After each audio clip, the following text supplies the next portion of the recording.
রহমান রহিম আল্লাহ তাআলার নামে।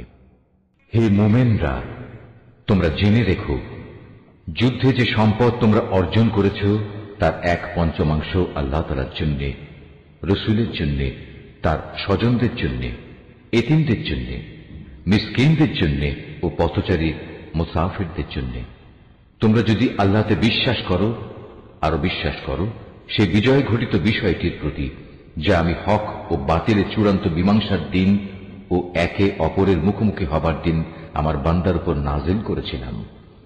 আল্লাহ তাআলা হচ্ছেন সর্ববিষয়ের উপর একক ক্ষমতাবান। যুদ্ধক্ষেত্রে তোমরা ছিলে উপত্যকার নিকট প্রান্তে, তারা ছিল দূর প্রান্তে, আর কুরাইশ কাফেলা ছিল তোমাদের তুলনায় নিম্নভূমিতে।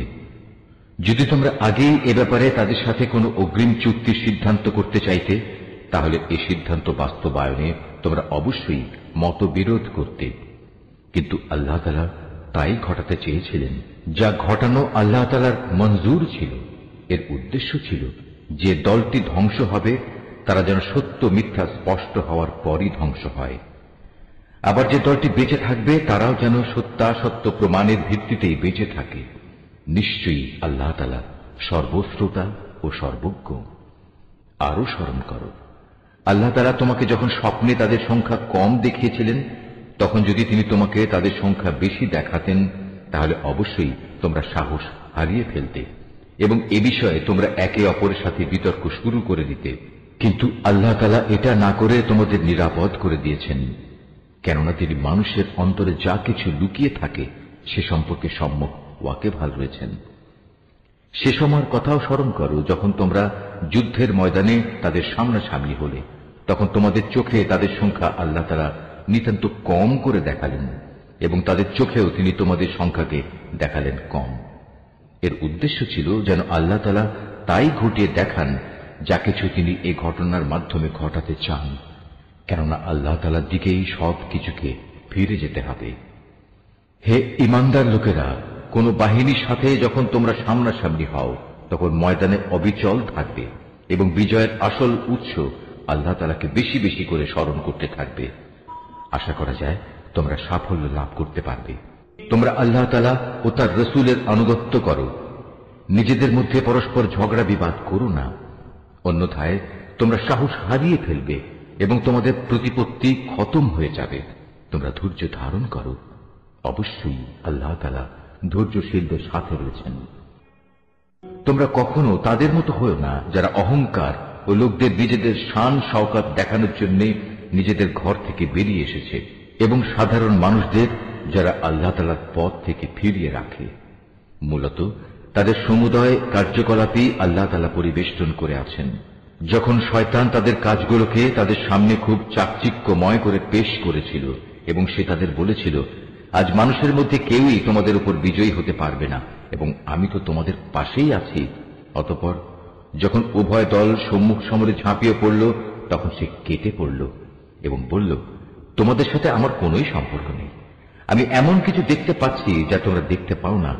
আমি অবশ্যই আল্লাহ তাআলাকে ভয় করি এবং আমি জানি আল্লাহ তাআলা হচ্ছেন কঠোর শাস্তিদাতা। মুনাফিক ও তাদের দলবল যাদের দিলে গুমরাহির ব্যাধি রয়েছে, যখন তারা বলল, এ লোকদের মূলত তাদের নতুন দিন মারাত্মকভাবে প্রতারিত করে রেখেছে। সত্য কথা হচ্ছে, যে কোনো ব্যক্তি বিপদে আপদে আল্লাহ তাআলার উপর ভরসা করে সে বুঝতে পারবে আল্লাহ তাআলা প্রবল পরাক্রান্ত ও প্রজ্ঞাময়। তুমি যদি সত্যি সেই করুণ অবস্থা দেখতে পেতে যখন আল্লাহর ফেরেশতারা কাফেরদের রূহ বের করে নিয়ে যাচ্ছিল, ফেরেশতারা তখন তাদের মুখমণ্ডল ও পৃষ্ঠদেশে ক্রমাগত আঘাত করে যাচ্ছিল এবং তারা বলছিল, তোমরা আগুনের আযাব উপভোগ করো। মূলত এটা হচ্ছে তোমাদের নিজেদেরই উভয় হাতের কামাই, যা তোমরা আগেই পাঠিয়েছিলে। আল্লাহ তাআলা কখনো তার বান্দার উপর জুলুম করেন না। এদের পরিণতি হবে ফেরাউনের আপনজন ও তাদের পূর্ববর্তী কাফিরদের মতোই।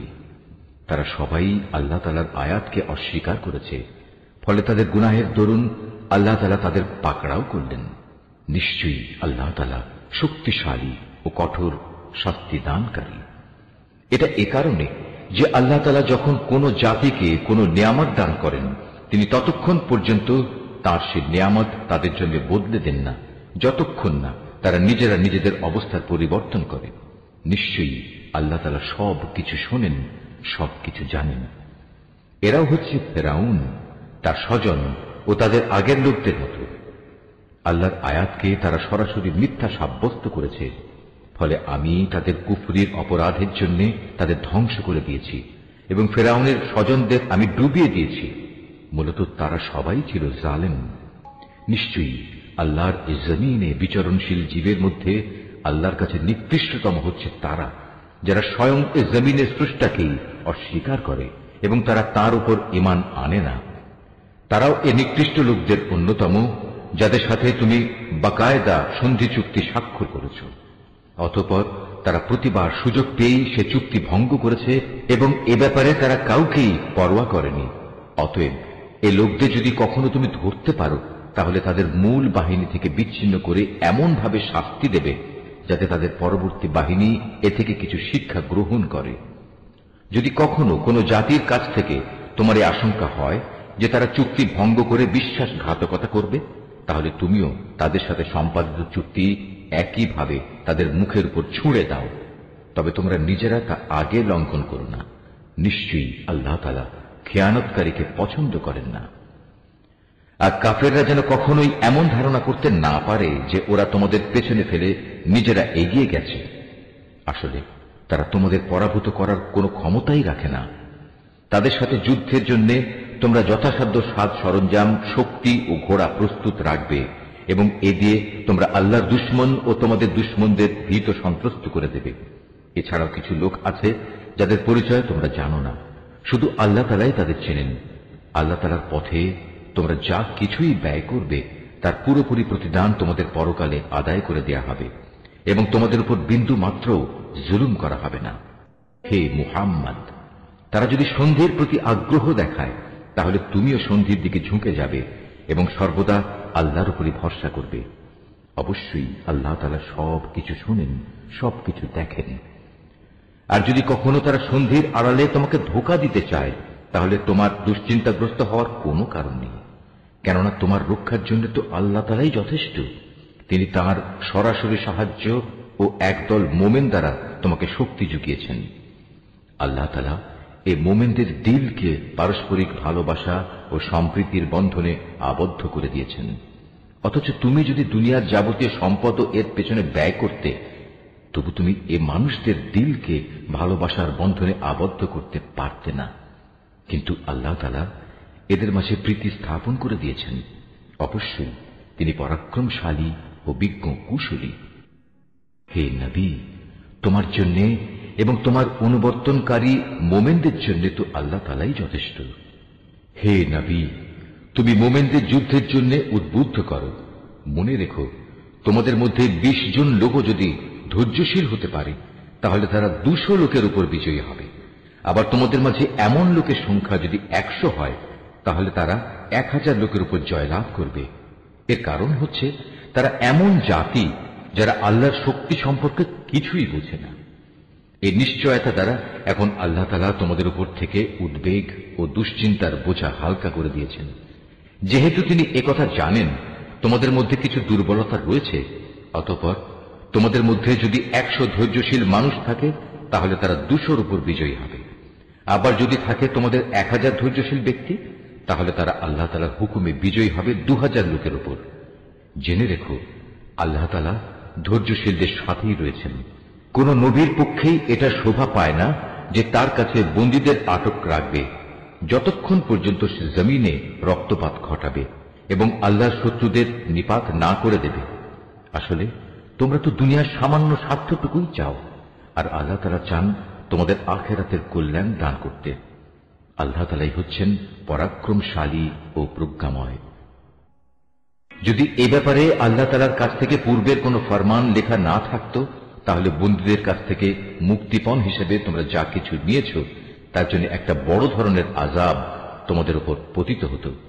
অতএব যা কিছু তোমরা গনিমত হিসেবে লাভ করেছ, নিঃসংকোচে তোমরা তা খাও, কেননা তা সম্পূর্ণ হালাল ও পবিত্র। তোমরা আল্লাহ তাআলাকে ভয় করো। আল্লাহ তাআলা অবশ্যই ক্ষমাশীল ও দয়ালু। হে নবী, তোমার হাতে যেসব বন্দী রয়েছে তাদের তুমি বলো, আল্লাহ তাআলা যদি তোমাদের দিলে ভালো কিছু গ্রহণের যোগ্যতা আছে বলে জানতে পান, তাহলে তিনি তোমাদের ঈমানের এমন এক কল্যাণ দান করবেন যা তোমাদের কাছ থেকে মুক্তিপণ হিসেবে গৃহীত সম্পদের চাইতে অনেক ভালো, এবং তিনি তোমাদের গুনাহসমূহ মাফ করে দেবেন। আল্লাহ তাআলা ক্ষমাশীল ও দয়াবান। আর তারা যদি তোমার সাথে বিশ্বাস ভঙ্গ করতে চায়, তাহলে তুমি ভেবো না এরা তো এর আগে আল্লাহ তাআলার সাথেও বিশ্বাসঘাতকতা করেছে, এবং এ কারণেই তোমাদের তিনি তাদের উপর ক্ষমতা দান করেছেন। আল্লাহ তাআলাই হচ্ছেন জ্ঞানবান ও কুশলী। নিঃসন্দেহে যারা ঈমান এনেছে এবং এই ঈমানের জন্য হিজরত করেছে, নিজেদের জান মাল দিয়ে আল্লাহর পথে জিহাদ করেছে, এবং যারা মুহাজিরদের আশ্রয় দিয়েছে ও তাদের সাহায্য করেছে, তারা সবাই পরস্পরের বন্ধু। অপরদিকে যারা ঈমান এনেছে অথচ হিজরত করেনি, ততক্ষণ পর্যন্ত তাদের অভিভাবকত্বের দায়িত্ব তোমাদের উপর নেই। তবে কখনো যদি তারা একান্ত দ্বীনের খাতিরে তোমাদের কাছে কোনো সাহায্য চায়, তাহলে তাদের সাহায্য করা তোমাদের কর্তব্য। তবে তা যেন এমন কোন সম্প্রদায়ের বিরুদ্ধে না হয় যাদের সাথে তোমাদের কোন রকম চুক্তি রয়েছে। বস্তুত তোমরা যা কিছু করো আল্লাহ তাআলা সব কিছুই দেখেন। যারা কুফরি করেছে তারা একে অপরের বন্ধু। তোমরা যদি একে অপরকে সাহায্য করার সে কাজটি না করো, তাহলে আল্লাহর এই জমিনে ফিতনা ফাসাদ ও বড় ধরনের বিপর্যয় সৃষ্টি হবে।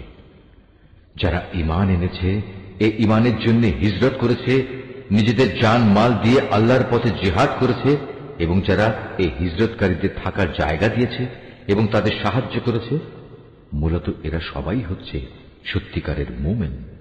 এদের জন্য আল্লাহ তাআলার পক্ষ থেকে ক্ষমা ও উত্তম জীবিকার ব্যবস্থা রয়েছে। আর যারা পরে ঈমান এনেছে, হিজরত করেছে এবং তোমাদের সাথে জিহাদ করেছে, তারাও তোমাদেরই অন্তর্ভুক্ত। যারা আত্মীয়তার বন্ধনে একে অপরের সাথে আবদ্ধ, আল্লাহর কিতাব অনুযায়ী তারাও একে অন্যের উত্তরাধিকারের বেশি হকদার। নিশ্চয়ই আল্লাহ তাআলা সব ব্যাপার জানেন। সূরা আত-তাওবা। এ সূরার শুরুতে বিসমিল্লাহ পড়া নিষেধ। হে মুসলমানরা, মুশরিকদের সাথে তোমরা যে সন্ধি চুক্তি সম্পাদন করে রেখেছিলে, আল্লাহ তাআলা ও তার রাসূলের পক্ষ থেকে তোমাদের তা থেকে অব্যাহতি রয়েছে। অতএব হে মুশরিকরা, তোমরা আরো 4 মাস পর্যন্ত এ পবিত্র ভূখণ্ডে চলাফেরা করে নাও, এবং জেনে রেখো তোমরা কখনো আল্লাহ তাআলার ফয়সালা থেকে পালাতে পারবে না। তবে আল্লাহ তাআলা অবশ্যই কাফেরদের অপমানিত করবেন। আজ মহান হজের এদিনে দুনিয়ার মানুষের প্রতি আল্লাহ তাআলা ও তার রাসূলের ঘোষণা এই যে আল্লাহ তাআলা মুশরিকদের সাথে চুক্তির বাধ্যবাধকতা থেকে মুক্ত, এবং মুক্ত তার রাসূলও। হে মুশরিকরা, যদি তোমরা এখনো তওবা করো তাহলে তাই হবে তোমাদের জন্য কল্যাণকর। আর যদি তোমরা মুখ ফিরিয়ে নাও, তাহলে জেনে রেখো আল্লাহ তাআলার ফয়সালা থেকে তোমরা কখনো পালাতে পারবে না। হে নবী, এরপরও যারা কুফরি করেছে তাদের তুমি এক কঠোর আযাবের সুসংবাদ দাও। তবে সেসব মুশরিকের কথা আলাদা যাদের সাথে তোমরা চুক্তি করেছ। তারা চুক্তি রক্ষার ব্যাপারে এতটুকুও ত্রুটি করেনি, না তারা কখনো তোমাদের বিরুদ্ধে অন্য কাউকে সাহায্য করেছে। তাদের চুক্তি তাদের মেয়াদ শেষ হওয়া পর্যন্ত অবশ্যই তোমরা মেনে চলবে। আসলেই যারা আল্লাহ তাআলাকে ভয় করে তাদের অবশ্যই তিনি ভালোবাসেন। অতঃপর যখন এ নিষিদ্ধ 4 মাস অতিবাহিত হয়ে যাবে, তখন মুশরিকদের যেখানে পাবে সেখানেই তোমরা হত্যা করবে, তাদের বন্দী করবে, তাদের অবরোধ করবে, এবং তাদের ধরার জন্য তোমরা প্রতিটি ঘাঁটিতে ওঁত পেতে বসে থাকবে। তবে এর পরেও তারা যদি তওবা করে, দ্বীনের পথে ফিরে আসে এবং নামাজ প্রতিষ্ঠা করে, যাকাত আদায় করে, তাহলে তোমরা তাদের পথ ছেড়ে দাও। অবশ্যই আল্লাহ তাআলা ক্ষমাশীল ও বড় দয়াময়। আর মুশরিকদের মধ্যে থেকে যদি কোনো ব্যক্তি তোমার কাছে আশ্রয় চায়, তবে অবশ্যই তাকে তুমি আশ্রয় দেবে, যাতে করে তোমার আশ্রয় থেকে সে আল্লাহ তাআলার বাণী শুনতে পায়। অতঃপর তাকে তার কোনো নিরাপদ জায়গায় পৌঁছে দেবে। এটা এজন্যই যে এরা আসলেই এমন এক সম্প্রদায়ের লোক যারা কিছুই জানে না। আল্লাহ তাআলা ও তার রাসূলের সাথে মুশরিকদের এই চুক্তি কিভাবে বহাল থাকবে? তবে যাদের সাথে মসজিদুল হারামের পাশে বসে তোমরা চুক্তি সম্পাদন করেছিলে, তাদের কথা আলাদা। যতক্ষণ পর্যন্ত তারা নিজেরা এই চুক্তির উপর বহাল থাকবে, ততক্ষণ পর্যন্ত তোমরাও চুক্তির উপর বহাল থেকো। অবশ্যই আল্লাহ তাআলা চুক্তি ও ওয়াদার ব্যাপারে সাবধানী ব্যক্তিদের ভালোবাসেন। কিভাবে তোমরা তাদের বিশ্বাস করবে? এরা যদি কখনো তোমাদের উপর জয়লাভ করে, তাহলে তারা যেমনি আত্মীয়তার বন্ধনে তোয়াক্কা করবে না, তেমনি চুক্তির মর্যাদাও দেবে না। তারা শুধু মুখের কথা দিয়ে তোমাদের খুশি রাখার চেষ্টা করে, কিন্তু তাদের অন্তরগুলো সেসব কথা কিছুতেই মেনে নেয় না। মূলত এদের অধিকাংশ ব্যক্তি হচ্ছে ফাসেক।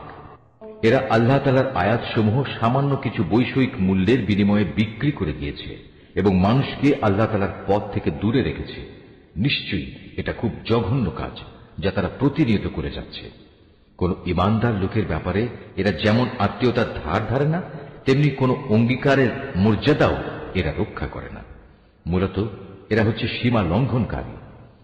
এ সত্ত্বেও যদি তারা তওবা করে, নামাজ প্রতিষ্ঠা করে, যাকাত আদায় করে, তাহলে তারা হবে তোমাদেরই দ্বীনী ভাই। আমি সেসব মানুষের কাছে আমার আয়াতসমূহ স্পষ্ট করে বর্ণনা করি, যারা সত্য মিথ্যার তারতম্য বুঝতে পারে। তারা যদি তাদের প্রতিশ্রুতি দেওয়ার পরও তাদের সম্পাদিত চুক্তি ভঙ্গ করে এবং ক্রমাগত তোমাদের দ্বীন সম্পর্কে বিদ্রূপ করতে থাকে, তাহলে তোমরা কাফের সর্দারদের বিরুদ্ধে যুদ্ধ ঘোষণা করো, কেননা তাদের জন্য তখন আর কোনো চুক্তি বহাল নেই। এর ফলে আশা করা যায় তারা তাদের মন্দ কাজগুলো থেকে বিরত থাকবে। তোমরা কি এমন একটি দলের বিরুদ্ধে যুদ্ধ করবে না যারা বারবার নিজেদের অঙ্গীকার ভঙ্গ করেছে, যারা আল্লাহ তাআলার রাসূলকে স্বদেশ থেকে বের করার সংকল্প করেছে এবং তারাই তো প্রথম তোমাদের উপর হামলা শুরু করেছে? তোমরা কি সত্যি তাদের ভয় করো? অথচ যদি তোমরা মুমিন হও, তাহলে তোমাদের আল্লাহ তাআলাকে সবচেয়ে বেশি ভয় করা উচিত। তোমরা তাদের সাথে লড়াই করো। আল্লাহ তাআলা আসলে তোমাদের হাত দিয়েই ওদের শাস্তি দেবেন এবং তিনি এভাবেই তাদের অপমানিত করবেন। তাদের উপর বিজয় দিয়ে তিনি তোমাদের সাহায্য করবেন এবং এভাবে তিনি মুমিন সম্প্রদায়ের মনকেও প্রশান্ত করে দেবেন। তিনি এর দ্বারা তাদের দিলের ক্ষোভ বিদূরিত করে দেবেন। তিনি যাকে চাইবেন তার প্রতি ক্ষমা পরবশ হবেন। আল্লাহ তাআলা সব কিছুই জানেন এবং তিনি হচ্ছেন সুবিজ্ঞ কুশলী। তোমরা কি একথা মনে করে নিয়েছো তোমাদের এমনি এমনিই ছেড়ে দেয়া হবে? অথচ এখনো আল্লাহ তাআলা ভালো করে পরখ করে নেননি যে তোমাদের মাঝে কারা আল্লাহর পথে জিহাদ করেছে আর কারা আল্লাহ তাআলা, তার রাসূল ও মুমিনদের ছাড়া অন্য কাউকে বন্ধু হিসেবে গ্রহণ করেছে। বস্তুত তোমরা যা কিছু করো না কেন, আল্লাহ তাআলা সে সম্পর্কে সম্যক অবগত রয়েছেন।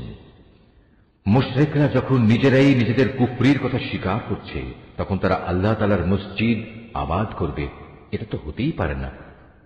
মূলত এরা হচ্ছে সেসব লোক যাদের যাবতীয় কর্মকাণ্ড আগেই বরবাদ হয়ে গেছে এবং চিরকাল তাই এদের দোজখের আগুনেই কাটাতে হবে। আল্লাহ তাআলার ঘর মসজিদ তো আবাদ করবে তারা যারা আল্লাহ তাআলা ও পরকালের উপর ঈমান আনে, নামাজ প্রতিষ্ঠা করে, যাকাত আদায় করে আর আল্লাহ তাআলা ছাড়া কাউকে তারা ভয় করে না। এদের ব্যাপারেই আশা করা যায় এরা হেদায়েত প্রাপ্ত মানুষের অন্তর্ভুক্ত হবে। তোমরা কি হজের মৌসুমে হাজিদের পানি পান করানো ও কাবা ঘরের খেদমত করাকে সে ব্যক্তির কাজের সমপর্যায়ের মনে করো? যে ব্যক্তি আল্লাহ তাআলার উপর ঈমান এনেছে, পরকালের উপর ঈমান এনেছে এবং আল্লাহ তাআলার রাস্তায় জিহাদ করেছে, এরা কখনো আল্লাহর কাছে সমান মর্যাদার নয়। আল্লাহ তাআলা কখনো জালিমদের সঠিক পথ দেখান না। যারা আল্লাহ তাআলার উপর ঈমান এনেছে, তাঁরই সন্তুষ্টির জন্য হিজরত করেছে এবং আল্লাহ তাআলার পথে তাদের জান মাল দিয়ে জিহাদ করেছে, তাদের মর্যাদা আল্লাহ তাআলার কাছে সবার চাইতে বড় এবং এ ধরনের লোকেরাই পরিণামে সফল কাম হবে। তাদের মালিক তাদের জন্য নিজ তরফ থেকে দয়া, সন্তুষ্টি ও এমন এক সুরম্য জান্নাতের সুসংবাদ দিচ্ছেন, যেখানে তাদের জন্য চিরস্থায়ী নিয়ামতের সামগ্রীসমূহ সাজানো রয়েছে। সেখানে তারা হবে চিরস্থায়ী। নিশ্চয়ই আল্লাহ তাআলার কাছে মুমিনদের জন্য মহা পুরস্কার সংরক্ষিত রয়েছে। হে ঈমানদার ব্যক্তিরা, যদি তোমাদের পিতা ও ভাই কখনো ঈমানের উপর কুফরিকেই বেশি ভালোবাসে, তাহলে তোমরা এমন লোকদের কখনো বন্ধুরূপে গ্রহণ করো না। তোমাদের মধ্যে যারা এ ধরনের লোকদের নিজেদের বন্ধু হিসেবে গ্রহণ করে, তারা হচ্ছে সুস্পষ্ট জালেম।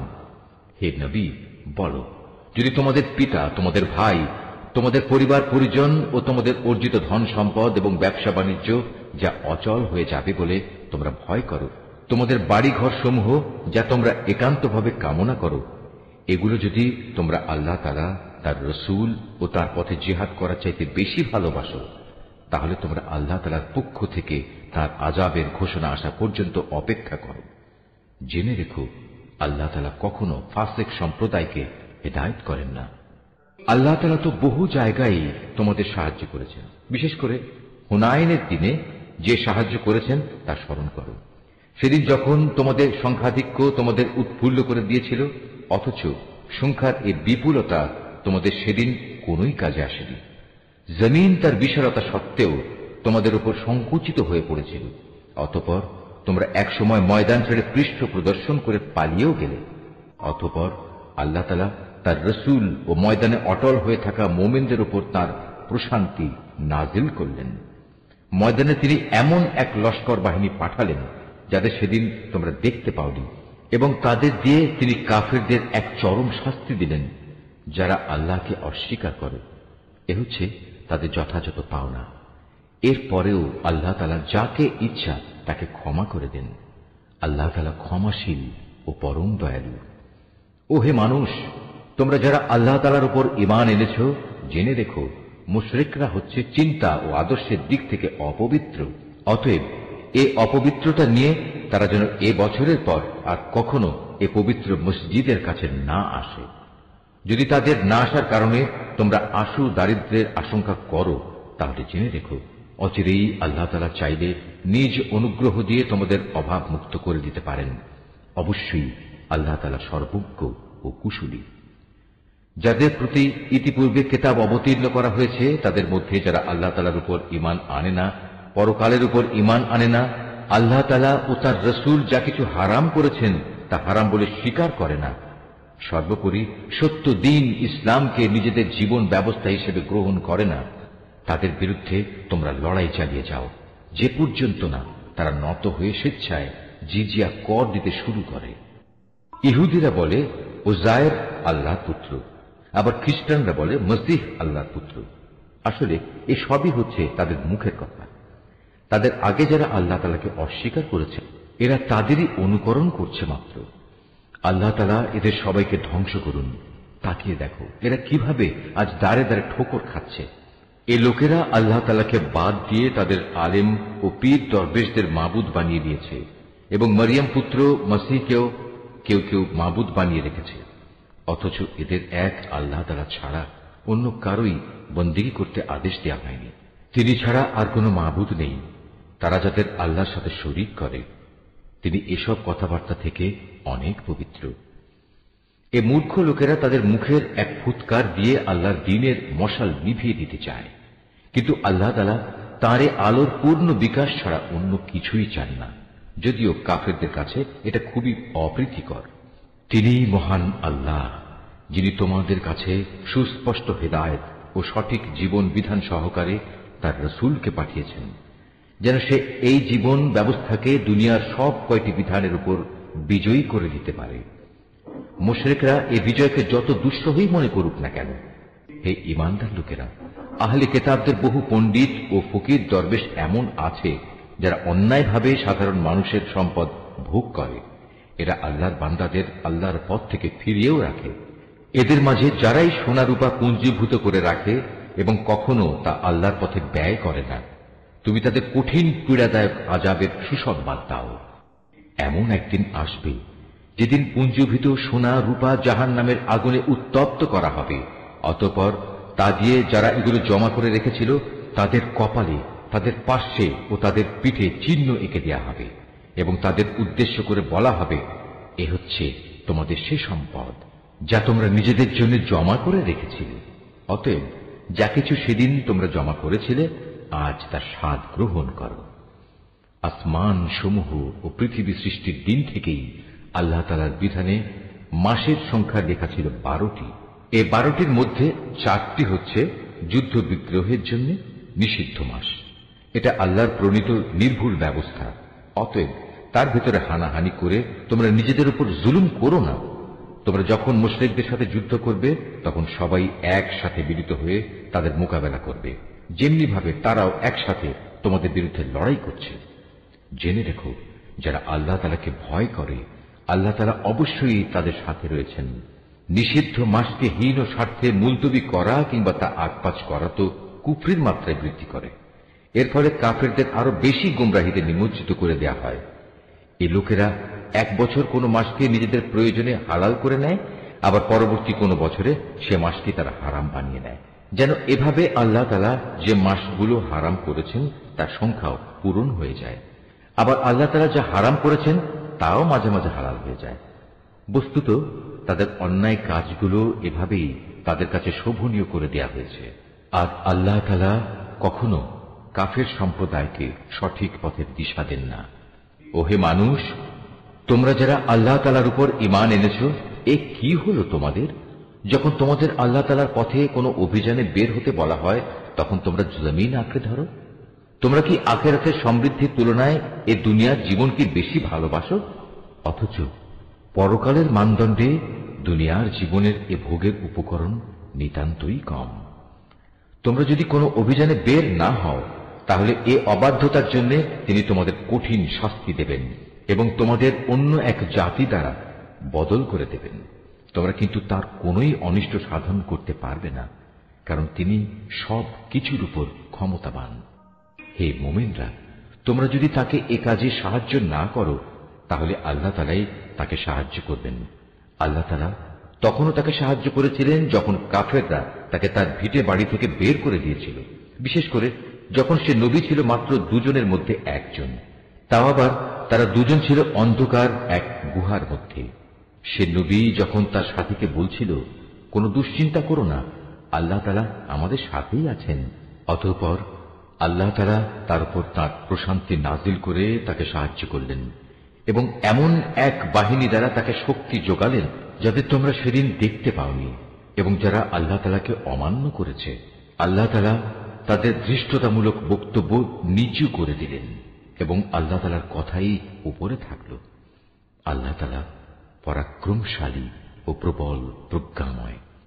তোমরা অভিযানে বের হয়ে পড়ো, কম রণসম্ভারে হোক কিংবা বেশি হোক, এবং জিহাদ করো আল্লাহ তাআলার পথে নিজেদের জান দিয়ে, মাল দিয়ে। এটাই তোমাদের জন্য উত্তম। কত ভালো হতো যদি তোমরা বুঝতে পারতে। হে নবী, এতে যদি আশু কোনো লাভ থাকত, হতো যদি তাদের এ সফর সহজ সুগম, তাহলে তারা অবশ্যই এ অভিযানে তোমার পেছনে পেছনে যেত। কিন্তু তাদের জন্য এ যাত্রাপথ অনেক দীর্ঘ ও দুর্গম ঠেকেছে। তারা সত্তরই আল্লাহর নামে তোমার কাছে কসম করে বলবে, আমরা যদি সক্ষম হতাম তাহলে অবশ্যই তোমার সাথে অভিযানে বের হতাম। মিথ্যা অজুহাতে তারা নিজেরাই নিজেদের ধ্বংস করছে। আল্লাহ তাআলা জানেন এরা হচ্ছে মিথ্যাবাদী। হে নবী, আল্লাহ তাআলা তোমাকে মাফ করুন। ঈমানের দাবিতে কারা সত্যবাদী আর কারা মিথ্যাবাদী, এই বিষয়টা তোমার কাছে স্পষ্ট হওয়ার আগে কেন তুমি তাদের যুদ্ধে যাওয়া থেকে অব্যাহতি দিলে? যারা আল্লাহ তাআলা ও পরকালের উপর ঈমান এনেছে, তারা নিজেদের মাল ও জীবন দিয়ে আল্লাহর পথে জিহাদে অবতীর্ণ না হওয়ার জন্য তোমার কাছ থেকে অব্যাহতি চাইতে আসবে না। আল্লাহ তাআলা অবশ্যই সেসব লোককে জানেন যারা তাকে ভয় করে। যুদ্ধে না যাওয়ার জন্য তোমার কাছে অব্যাহতি চাইতে তো আসবে তারা যারা আল্লাহ তাআলা ও পরকালের উপর কোন রকম ঈমান রাখে না। তাদের মন সংশয়যুক্ত, আর তারা নিজেরাও সংশয় দ্বিধাগ্রস্ত থাকে। যদি সত্যি এরা তোমার সাথে বের হতে চাইত, তাহলে তারা সেজন্য কিছু না কিছু প্রস্তুতি তো নিত, কিন্তু এদের যাত্রা করাটা আল্লাহ তাআলার মনোপুত হয়নি, তাই তিনি তাদের এ থেকে বিরত রাখলেন। তাদের যেন বলে দেয়া হলো, যারা পেছনে বসে আছে তোমরা তাদের সাথে বসে থাকো। ওরা তোমাদের সাথে বের হলে তোমাদের মাঝে বিভ্রান্তি শুধু বাড়িয়ে দিত এবং তোমাদের সমাজে নানা রকম অশান্তি সৃষ্টির জন্য এদিক সেদিক ছুটাছুটি করত। তাছাড়া তোমাদের মধ্যেও তো তাদের কথা আগ্রহের সাথে শোনার মতো গুপ্তচর কিংবা দুর্বল ঈমানের লোক আছে। আল্লাহ তাআলা এসব জালেমদের অবস্থা সম্পর্কে সম্যক অবগত রয়েছেন। এরা এর আগেও তোমাদের মাঝে বিশৃঙ্খলা সৃষ্টি করতে চেয়েছিল এবং তোমার পরিকল্পনাগুলো পাল্টে দেওয়ার চক্রান্ত করেছিল। শেষ পর্যন্ত ন্যায় ও ইনসাফ তাদের কাছে এসে হাজির হল এবং আল্লাহ তাআলার ফয়সালাই চূড়ান্তভাবে বিজয়ী হল, যদিও তারা হচ্ছে এ বিজয় অপছন্দকারী। তাদের ভেতর এমন কিছু মানুষও আছে যারা বলে, হে নবী, এই যুদ্ধে যাওয়া থেকে তুমি আমাকে অব্যাহতি দাও এবং আমাকে তুমি কোনো লোভনীয় বস্তুর মুসিবতে ফেলো না। তোমরা জেনে রেখো, এরা তো আগে থেকেই নানা মুসিবতে পড়ে আছে, আর জাহান্নাম তো কাফেরদের চারিদিকে বড় মুসিবতের মতোই ঘিরে রেখেছে। তোমাকে যদি কখনো কোনো কল্যাণ স্পর্শ করে তাহলে এতে তাদের দুঃখ হয়, আবার তোমার কোনো বিপদ ঘটলে তারা বলে, হ্যাঁ আমরা এটা জানতাম, তাই আমরা আগেই ভিন্ন পথ অবলম্বন করে নিয়েছিলাম। অতঃপর তারা উৎফুল্ল চিত্তে তোমার কাছ থেকে সরে পড়ে। তুমি তাদের বলো, আসলে কল্যাণ অকল্যাণের কিছুই আমাদের উপর নাজিল হবে না, হবে শুধু তাই যা আল্লাহ তাআলা আমাদের জন্য নির্দিষ্ট করে রেখেছেন। তিনি আমাদের একমাত্র আশ্রয়। আর যারা মোমেন তাদের তো ভালো মন্দ সব ব্যাপারে শুধু আল্লাহ তাআলার উপরই ভরসা করা উচিত। আমাদের ব্যাপারে তোমরা কি বিজয় ও শাহাদাত এ দুটো কল্যাণের যে কোনো একটির অপেক্ষা করছো? কিন্তু তোমাদের জন্য আমরা যা কিছু প্রতীক্ষা করছি তা হচ্ছে আল্লাহ তাআলা নিজে থেকে তোমাদের আযাব দেবেন, কিংবা আমাদের হাত দিয়ে তোমাদের তিনি শাস্তি পৌঁছবেন। অতএব তোমরা অপেক্ষা করো, আমরাও তোমার সাথে অপেক্ষা করছি। হে নবী, তুমি বলো, ধন সম্পদ আগ্রহ সহকারে খরচ করো কিংবা অনিচ্ছায় খরচ করো, কোনো অবস্থায় তোমাদের কাছ থেকে তা কবুল করা হবে না, কেননা তোমরা হচ্ছ একটি নাফরমান জাতি। তাদের এ অর্থ সম্পদ কবুল না হওয়াকে এছাড়া আর কোনো কিছুই বাধা দেয়নি যে তারা স্বয়ং সৃষ্টিকর্তা আল্লাহ তাআলাকে ও তার পাঠানো রসুলকে অমান্য করেছে। তারা নামাজের জন্য আসে ঠিকই, কিন্তু তারা থাকে একান্ত অলস, আর আল্লাহ তাআলার পথে অর্থ ব্যয় করে বটে, তবে তা করে একান্ত অনিচ্ছার সাথে। সুতরাং হে নবী, ওদের মাল সম্পদ ও সন্তান সন্ততি যেন তোমাকে কখনো আশ্চর্যান্বিত না করে। আল্লাহ তাআলা মূলত এ সব কিছু দিয়ে তাদের এ দুনিয়ার জীবনে এক ধরনের আযাবই ফেলে রাখতে চান, আর যখন তাদের দেহ থেকে জান বের হয়ে যাবে তখন তারা কাফের অবস্থায় থাকবে। এরা আল্লাহ তাআলার নামে কসম করে বলে এরা তোমাদের দলের লোক, অথচ আল্লাহ তাআলা নিজেই বলেছেন এরা কখনোই তোমাদের লোক নয়।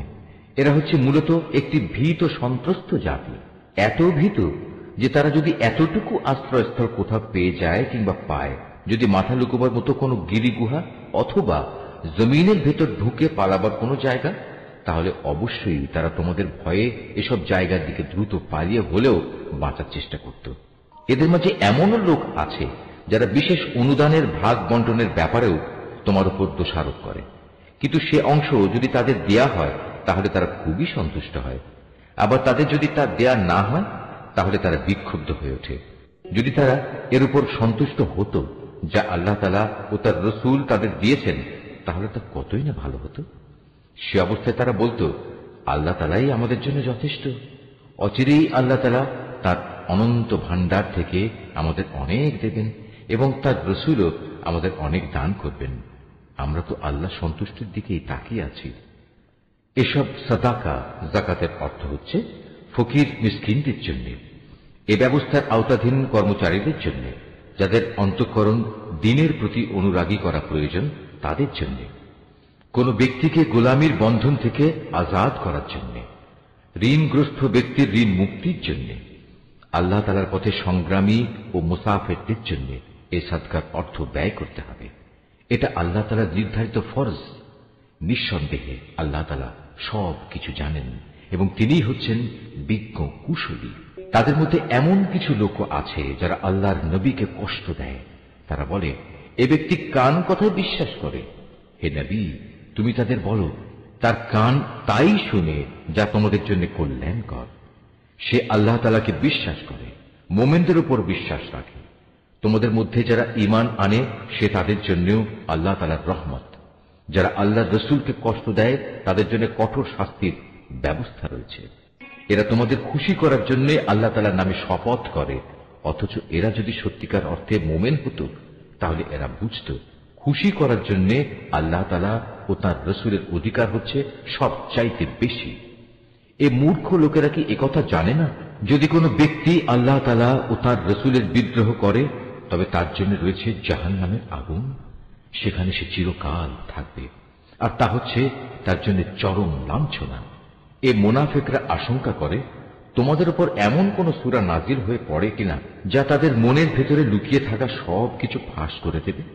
হে নবী, তুমি এদের বলো, হ্যাঁ, যদ্দূর পারো তোমরা বিদ্রুপ করে নাও, অবশ্যই আল্লাহ তাআলা এমন কিছু নাজিল করবেন যাতে তিনি সব কিছু ফাঁস করে দেবেন। যার তোমরা আশঙ্কা করছো। তুমি যদি তাদের কিছু জিজ্ঞেস করো, তারা বলবে, না, আমরা তো একটু কথাবার্তা ও হাসি কৌতুক করছিলাম মাত্র। তুমি তাদের বলো, তোমরা কি আল্লাহ তাআলা তার আয়াত সমূহ ও তার রাসূলকে বিদ্রূপ করছিলে? হে কাফেররা, তোমরা দোষ ছড়ানোর চেষ্টা করো না। একবার ঈমান আনার পর তোমরাই পুনরায় কাফের হয়ে গিয়েছিলে। আমি যদি তোমাদের এক দলকে তাদের ঈমানের কারণে ক্ষমা করে দিতে পারি, তাহলে আরেক দলকে পুনরায় কুফরিতে ফিরে যাবার জন্য ভয়াবহ শাস্তিও দিতে পারি। কারণ এ শেষের দলের লোকেরা ছিল জঘন্য অপরাধী। মুনাফিক পুরুষ ও মুনাফিক নারী এরা স্বভাব চরিত্রে একে অপরের মতোই। তারা উভয়ই মানুষদের অসৎ কাজের আদেশ দেয় ও সৎ কাজ থেকে বিরত রাখে এবং আল্লাহ তাআলার পথে খরচ করার থেকে উভয়ই নিজেদের হাত বন্ধ করে রাখে। তারা যেমনি এ দুনিয়ায় আল্লাহ তাআলাকে ভুলে গেছে, আল্লাহ তাআলাও তেমনি আখিরাতে তাদের ভুলে যাবেন। অবশ্য মুনাফিকরা সবাই পাপিষ্ঠ। আল্লাহ তাআলা এ মুনাফিক পুরুষ ও মুনাফিক নারী এবং কাফেরদের জাহান্নামের ভয়াবহ আগুনের প্রতিশ্রুতি দিয়েছেন, যেখানে তারা চিরকাল ধরে জ্বলতে থাকবে। জাহান্নামের এ আগুন হবে তাদের জন্য যথেষ্ট। তাদের উপর আল্লাহ তাআলার গজব নাজিল হোক।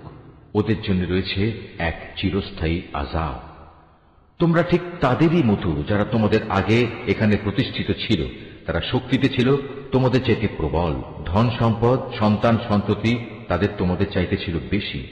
দুনিয়ার যে ভোগ বিলাস তাদের ভাগে ছিল তা তারা ভোগ করে গেছে। অতঃপর তোমাদের ভাগে যা আছে তোমরাও তা ভোগ করে একদিন চলে যাবে। যেমনি করে তোমাদের আগের লোকেরা তাদের যে পরিমাণ ভোগ করা ছিল তা শেষ করে চলে গেছে। তারা যেমন অনর্থক কাজকর্মে ডুবে থাকত, তোমরাও তেমনি অর্থহীন কথাবার্তায় ডুবে আছো। এরা হচ্ছে সেসব লোক দুনিয়া আখেরাতে যাদের কর্মফল বিনষ্ট হয়ে গেছে। আর সত্যিকার অর্থে এরাই হচ্ছে নিদারুণভাবে ক্ষতিগ্রস্ত। এদের কাছে কি আগের লোকদের খবর পৌঁছেনি? নুহের জাতির, আদ জাতির, সামুদ জাতির কীর্তিকলা, ইব্রাহিম, মাদিয়ানবাসী নবী ও সে বিধ্বংস জনবসতির কথা কি এদের কাছে কেউ বলেনি? এ সব কয়টি জাতির মানুষের কাছে তাদের রসুলরা আল্লাহ তাআলার পক্ষ থেকে সুস্পষ্ট আয়াত নিয়ে এসেছিল। নবী না পাঠিয়ে কাউকে আযাব দেবেন এমন অবিচার তো আল্লাহ তাআলা তাদের উপর কখনো করতে পারেন না। বস্তুত তারা নিজেরাই নিজেদের উপর জুলুম করেছে। অপরদিকে মোমেন পুরুষ ও মোমেন নারীরা হচ্ছে একে অপরের বন্ধু। এরা অন্য মানুষকে ন্যায় কাজের আদেশ দেয়, অন্যায় কাজ থেকে বিরত রাখে। তারা নামাজ প্রতিষ্ঠা করে, যাকাত আদায় করে, জীবনের সব কাজে আল্লাহ তাআলা ও তার রসুলের বিধানের অনুসরণ করে। এরাই হচ্ছে সেসব মানুষ যাদের উপর আল্লাহ তাআলা অচিরেই তার রহমত নাজিল করবেন। অবশ্যই আল্লাহ তাআলা পরাক্রমশালী, কুশলী। এ ধরনের মোমেন পুরুষ ও মোমেন নারীদের আল্লাহ তাআলা এমন এক সুরম্য জান্নাতের প্রতিশ্রুতি দিচ্ছেন, যার তলদেশ দিয়ে ঝর্ণাধারা প্রবাহমান থাকবে, যেখানে তারা চিরদিন অবস্থান করবে। চিরস্থায়ী জান্নাতে তাদের জন্য সুন্দর সুন্দর বাসস্থানের ব্যবস্থা থাকবে। সেদিনের সবচেয়ে বড় নিয়ামত হবে বান্দার প্রতি আল্লাহ তাআলার সন্তোষ। এটাই হবে সেদিনের সবচেয়ে বড় সাফল্য। হে নবী, কাফের ও মুনাফিকদের বিরুদ্ধে জিহাদে অবতীর্ণ হও। ওদের প্রতি কঠোরতা অবলম্বন করো, কেননা এদের চূড়ান্ত আবাসস্থল হবে জাহান্নাম। এটি বড়ই নিকৃষ্ট স্থান। এরা আল্লাহর নামে কসম করে বলে কুফরি শব্দ এরা বলেনি। আসলে এরা কুফরি শব্দ বলেছে এবং তাদের ইসলাম গ্রহণের পরে তারা তা অস্বীকার করেছে। এরা এমন এক কাজে সংকল্প করেছিল যা তারা করতে পারেনি। এর পরেও তাদের প্রতিশোধ নেয়ার এছাড়া আর কি কারণ থাকতে পারে? আল্লাহ ও তার রসুল নিজ অনুগ্রহ দিয়ে তাদের ধনশালী করে দিয়েছিলেন। এখনো যদি এ লোকেরা আল্লাহ তাআলার কাছে তওবা করে, তাহলে এটা তাদের জন্যই ভালো হবে। আর যদি তারা সত্য থেকে মুখ ফিরিয়ে নেয়, তাহলে আল্লাহ তাআলা দুনিয়া আখিরাত উভয় স্থানেই তাদের কঠিন আযাব দেবেন এবং উপরন্তু এ জমিনে তারা কখনো কোনো বন্ধু কিংবা সাহায্যকারী পাবে না। ওদের মধ্যে এমন কিছু লোক আছে যারা আল্লাহর সাথে ওয়াদা করেছিল, যদি আল্লাহ তাআলা নিজ অনুগ্রহে আমাদের সম্পদ দান করেন, তাহলে আমরা অবশ্যই তার একাংশ আল্লাহর পথে দান করব এবং সত্যি আমরা নেক লোকদের অন্তর্ভুক্ত হয়ে যাব। অতঃপর যখন আল্লাহ তাআলা নিজ অনুগ্রহের ভান্ডার থেকে তাদের ধন সম্পদ দান করলেন, তখন তারা দানের বদলে কার্পণ্য করতে শুরু করল এবং আল্লাহ তাআলাকে দেয়া ওয়াদা থেকে তার গোঁড়ামির সাথেই ফিরে এলো। অতঃপর আল্লাহ তাআলা তাদের অন্তরে মুনাফিকি বদ্ধমূল করে দিলেন সেদিন পর্যন্ত যেদিন তারা আল্লাহ তাআলার সাথে সাক্ষাৎ করবে। এটা এ কারণে এরা আল্লাহ তাআলার কাছে যে ওয়াদা করেছিল তা ভঙ্গ করেছে। আসলেই এরা ছিল ভয়ানক মিথ্যাবাদী। এই লোকেরা কি একথা জানত না? তাদের সব গোপন কথা ও সব সলা পরামর্শ সম্পর্কে আল্লাহ তাআলা জানেন এবং যা কিছু অদৃশ্য অদেখা আল্লাহ তাআলা সে সম্পর্কেও বিশেষভাবে অবহিত। আল্লাহ তাআলা তাদের ব্যাপারেও সম্যক অবগত আছেন যারা সেসব ইমানদার ব্যক্তিদের দোষারোপ করে, যারা আন্তরিক নিষ্ঠা ও আগ্রহের সাথে আল্লাহ তাআলার পথে দান করে এবং যারা দান করার মতো নিজেদের পরিশ্রম লব্ধ সামান্য কিছু সম্পদ ছাড়া কিছুই পায় না। এসব মুমিনের সাথে মুনাফিকদের এ দলের লোকেরা হাসি ঠাট্টা করে। এই বিদ্রুপকারীদের স্বয়ং আল্লাহ তাআলাও বিদ্রুপ করতে থাকেন। পরকালে তাদের জন্য রয়েছে কঠিন আযাব। হে নবী, এমন লোকদের জন্য তুমি আল্লাহ তাআলার কাছে ক্ষমা প্রার্থনা করো আর না করো, দুটোই সমান। তুমি যদি 70 বারও তাদের জন্য আল্লাহর কাছে মাপ চাও, আল্লাহ তাআলা কখনো তাদের মাফ করবেন না, কেননা এরা জেনে বুঝে আল্লাহ তাআলা ও তার রাসূলকে অস্বীকার করেছে। আসলে আল্লাহ তাআলা কখনো নাফরমান লোকদের হেদায়েত করেন না। যারা তাবুকের যুদ্ধে না গিয়ে পেছনে পড়ে থাকলো, তারা এভাবে রাসূলের ইচ্ছার বিরুদ্ধে নিজেদের ঘরে বসে থাকতে পেরে খুব খুশি হয়ে গেল। মূলত তারা তাদের জান মাল দিয়ে আল্লাহর পথে জিহাদ করাটা পছন্দ করল না, বরং বলল, এই ভীষণ গরমে তোমরা বাইরে যেও না। হে নবী, তুমি তাদের বলো, জাহান্নামের আগুন তো এর চাইতেও বেশি গরম। কত ভালো হতো এই লোকগুলো যদি এ কথাটা বুঝতে পারত। অতএব এ দুনিয়ায় তাদের কম হাসা উচিত, অন্যথায় কিয়ামতের দিন তাদের বেশি কাঁদতে হবে। তারা যা গুনাহ এখানে অর্জন করেছে তাই হবে তাদের সেদিনের যথার্থ বিনিময়। যদি আল্লাহ তাআলা এ অভিযানের পর তোমাকে এদের কোনো একটি দলের কাছে ফেরত নিয়ে আসেন এবং তারা যদি তোমার কাছে পুনরায় কোনো যুদ্ধে যাবার অনুমতি চায়, তাহলে তুমি বলো, না, কখনো তোমরা আমার সাথে আর কোনো অভিযানে বের হবে না।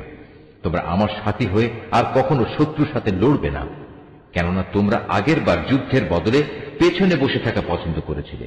আর যাও, যারা পেছনে পড়ে আছে তাদের সাথে তোমরাও গিয়ে বসে থাকো। ওদের মধ্যে কোনো লোকের মৃত্যু হলে তুমি কখনো তার জানাজা নামাজ পড়ো না, কখনো তার কবরের পাশে তুমি দাঁড়িও না, কেননা এই ব্যক্তিরা আল্লাহ তাআলা ও তার রাসূলের সাথে কুফরি করেছে। এরা নাফরমান অবস্থায় মরেছে। ওদের ধন সম্পদ ও সন্তান সন্ততি যেন তোমাদের কখনো বিমুগ্ধ করতে না পারে। মূলত আল্লাহ তাআলা এই সব কিছু দিয়ে তাদের দুনিয়ার জীবনে নানা ধরনের শাস্তি দিতে চান এবং তাদের প্রাণবায়ু একদিন এমন এক অবস্থায় বের হবে যখন তারা পুরোপুরি কাফের থাকবে। যখনই এমন ধরনের কোন সূরা নাজিল হয় যাতে বলা হয়, তোমরা আল্লাহর উপর ঈমান আনো এবং তার রাসূলের সাথে মিলে কাফেরদের বিরুদ্ধে জিহাদ করো, তখনই তাদের বিত্তশালী ব্যক্তিরা তোমার কাছে এসে যুদ্ধে না যাওয়ার জন্য অব্যাহতি চায় এবং তারা বলে, হে নবী, আমাদের রেহাই দাও, যারা ঘরে বসে আছে তাদের সাথে আমাদেরও বসে থাকতে দাও। তারা মূলত ঘরে বসে থাকা লোকদের সাথে অবস্থান করাই পছন্দ করে নিয়েছে। তাদের অন্তরে মোহর মেরে দেয়া হয়েছে, ফলে তারা কিছুই বুঝতে পারে না। কিন্তু আল্লাহর রাসূল এবং যারা তার সাথে আল্লাহ তাআলার উপর ঈমান এনেছে তারা সবাই নিজেদের জান মাল দিয়ে আল্লাহর পথে জিহাদ করেছে। অতএব এদের জন্য যাবতীয় কল্যাণ নির্দিষ্ট হয়ে আছে, আর সত্যিকার অর্থে এরাই হচ্ছে সফল কাম। এর বিনিময়ে আল্লাহ তাআলা এদের জন্য এমন এক সুরম্য জান্নাত প্রস্তুত করে রেখেছেন যার পাদদেশে ঝর্ণাধারা প্রবাহমান, সেখানে তারা চিরকাল থাকবে। বস্তুত এ হচ্ছে সর্বোত্তম সাফল্য। ওজরকামী কিছু সংখ্যক আরব বেদুইনও তোমার কাছে এসে হাজির হয়েছে, যেন তাদেরও এ যুদ্ধে যাওয়া থেকে অব্যাহতি দেয়া হয়। এভাবে সে লোকগুলোও ঘরে বসে থাকলেও যারা আল্লাহ তাআলা ও তার রাসূলের কাছে ঈমানের মিথ্যা দাবি করেছিল। এদের মধ্যে যারা আল্লাহ ও তার রাসূলকে অমান্য করে ঘরে বসে থেকেছে, অচিরেই তারা মর্মান্তিক আযাবে নিমজ্জিত হবে। যারা দুর্বল তারা যদি এ যুদ্ধে শরীক না হয়ে থাকে তাদের উপর কোনো দোষ নেই। দোষ নেই তাদেরও যারা অসুস্থ কিংবা যারা যুদ্ধে খরচ করার মতো কোনো সম্বল পায়নি। অবশ্য এরা যদি আল্লাহ তাআলার নিষ্ঠাবান বান্দা হয় তাহলেই তারা এ অব্যাহতির আওতায় পড়বে। সৎ কর্মশীল মানুষদের বিরুদ্ধেও কোনো অভিযোগের কারণ নেই। আল্লাহ তাআলা একান্ত ক্ষমাশীল ও পরম দয়ালু। তাদের ব্যাপারেও কোনো অভিযোগ নেই যারা যুদ্ধ শুরুর প্রাক্কালে তোমার কাছে যাত্রার বাহন সরবরাহ করার জন্য এসেছিল এবং তুমি তাদের বলেছিলে, তোমাদের জন্য আমি এমন কিছু পাচ্ছি না যার উপর আমি তোমাদের আরোহণ করাতে পারি। অতএব তারা ফিরে গেল। তারা এমন ভাবে ফিরল যে তাদের চোখ থেকে অশ্রু বয়ে যাচ্ছিল। যুদ্ধে যাবার খরচ জোগাড় করতে না পারায় তারা ভীষণভাবে দুঃখিত হল। সব অভিযোগ তো তাদের বিরুদ্ধে যারা সামর্থ্যবান হওয়া সত্ত্বেও তোমার কাছে অব্যাহতি চায়। যারা পেছনে পড়ে থাকলো তাদের সাথে ঘরে বসে থাকাই অবশেষে তারা পছন্দ করল। আল্লাহ তাআলা তাদের অন্তরে মোহর মেরে দিয়েছেন। এ কারণেই তারা তা জানতে পারছে না কোনটা তাদের জন্য ভালো। নিশ্চয়ই আল্লাহ যা বলেছেন সত্য বলেছেন।